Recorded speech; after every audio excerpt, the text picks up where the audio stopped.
So I'm standing in my garden. Well, I was weeding in my garden, right along here and down in there.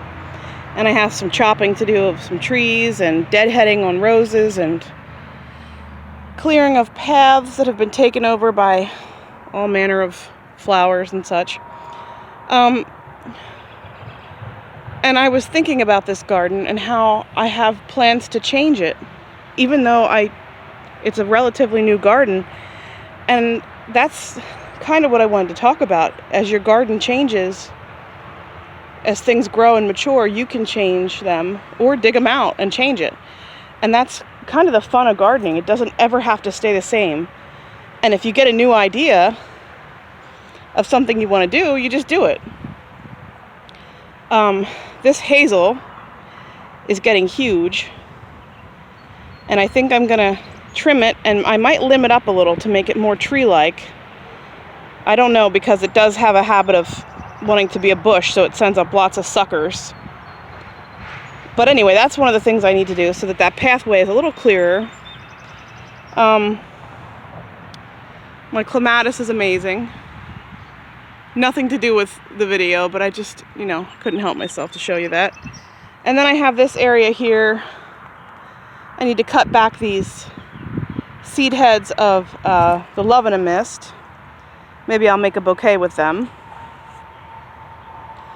And I got a furniture set, a table and chairs, for free that I love. They need some work. And my niece pointed them out to me, sent me a text, and shot me a picture of them, and I was like, I gotta have those. And then my sister came over and was saying, where are you gonna put that, up here? In this area? And I was like, oh, I don't know, not really. And then I started thinking, I'm like, that table and chairs does belong in the garden. It's not, it's over there. I don't know if you can see, there's a big mess, but it's behind the picnic table. And it needs to be in a garden. It's a gardeny sort of tables and chair, and I want to put it right in here. Now, it's hard to tell from the video, but this is a slope. So we're going to be putting steps in and then a platform to go up those steps. Those are newer, by the way. And when we do that, we're going to level this spot out here under this tree, and I have to limb up this birch tree. But this will be a nice shady area, because right now it is about, I think it's about 11 o'clock. Maybe between 10:30 and 11 o'clock, or 11:30. So you can see it's already in the shade. Now when I limb it up, it might have a little more sun. But anyway, I'm going to put something here, bricks or pavers or something, and I'm going to have that table in the garden. So that's going to be pretty neat. And these stumps we left, I had my husband cut them to be like chairs. But then the bees come and they chew on them. And they chew the dirt off, or the wood, and they mix it with their saliva, and they make those paper, like those paper wasps' nests. And so you never wanted to sit on it, because you never knew if you were going to sit on a bee. And now they're rotting. So I have a plan to buy a concrete bench for underneath this arch, which I thought would be really pretty. And then over, getting clotheslined by the tree. Over there, you can hardly see it. Let's take a walk here.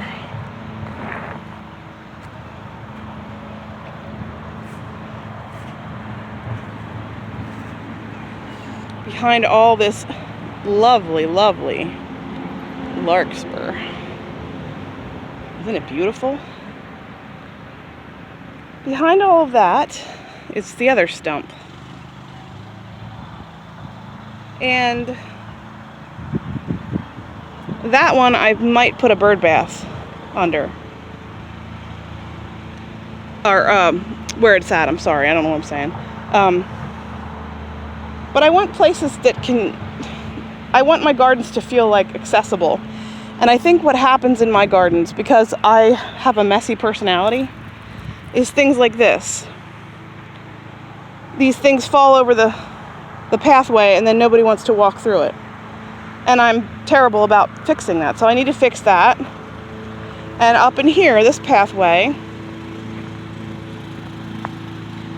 as you can see, you can barely see it. It's just covered over. And also the trees, these branches are really low. Like I'm not that tall and I hit my head on them. The reason I left them is because I like that they give some shade because this is so hot and sunny. But I do need to limb those up, and I do need to clear my paths because I want my garden to feel clean enough that you don't feel gross when you walk through. And also, I still want it to have that air of mystery about it, like what's around the next bend, which this garden really doesn't have that yet, but we're working on it. And then over here, as you can see, this oxeye daisy has taken over the path completely. So after I get my weeding done over here, I am going to be chopping plants back and clearing my pathways and making it, I want to keep it inviting. That's my goal. I want my garden to be inviting, not an overgrown mess that nobody wants to go into. Although I like the full and buxom look, I don't want it to feel like messy, too messy. It's hard to do when you're a messy person, but Jill's my inspiration. She's always diligent about keeping her gardens neat. So here's to you, Jill, for being my inspiration. So anyway, just thought I'd share that with you. And thanks for watching.